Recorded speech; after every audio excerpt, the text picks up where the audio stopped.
Welcome to పూరా local. కేంద్ర మంత్రి నిర్మలా సీతారామన్ ఈరోజు బడ్జెట్ ప్రవేశపెట్టారు. ఈ బడ్జెట్లో ముఖ్యంగా ఏపీకి 15,000 కోట్లు, బీహార్కు 41,000 కోట్లు నిధులు కేటాయింపులు చేశారు. అయితే ఈ బడ్జెట్ కేటాయింపుల నేపథ్యంలో ఇండియా కూటమి నేతలు బీజేపీ సర్కార్పై తీవ్ర విమర్శలు చేస్తున్నారు. బడ్జెట్లో మిత్రపక్షాలను సంతృప్తిపరిచారని, ఇతర రాష్ట్రాల ప్రయోజనాలను పక్కనబెట్టి మిత్రపక్షాలకు బూటకప్పు వాగ్దానాలు చేశారని రాహుల్ గాంధీ విరుచుకపడ్డారు.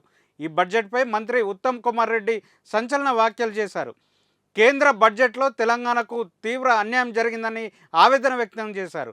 మోడీ ప్రభుత్వం ప్రవేశపెట్టిన తాజా బడ్జెట్ రాజకీయ ప్రేరేపితమైందన్నారు. ప్రజల కోసం పెట్టింది కాదని విమర్శలు గుప్పించారు. కాంగ్రెస్ పాలిత రాష్ట్రాలను పూర్తిగా నిర్లక్ష్యం చేశారని ఆగ్రహం వ్యక్తం చేశారు. ఇప్పటికైనా ఆంధ్రప్రదేశ్ విభజన చట్టం హామీలను తప్పనిసరిగా అమలు చేయాలని మంత్రి ఉత్తమ్ డిమాండ్ చేశారు. బడ్జెట్లో తెలంగాణకు మరోసారి అన్యాయం జరిగిందని బీఆర్ఎస్ నేతలు విమర్శించారు.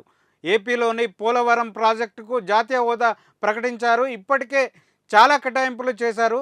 మరింత సాయం అందిస్తామని కూడా చెబుతున్నారు. మంచిదే, అందుకు ఎవరికీ అభ్యంతరం లేదు.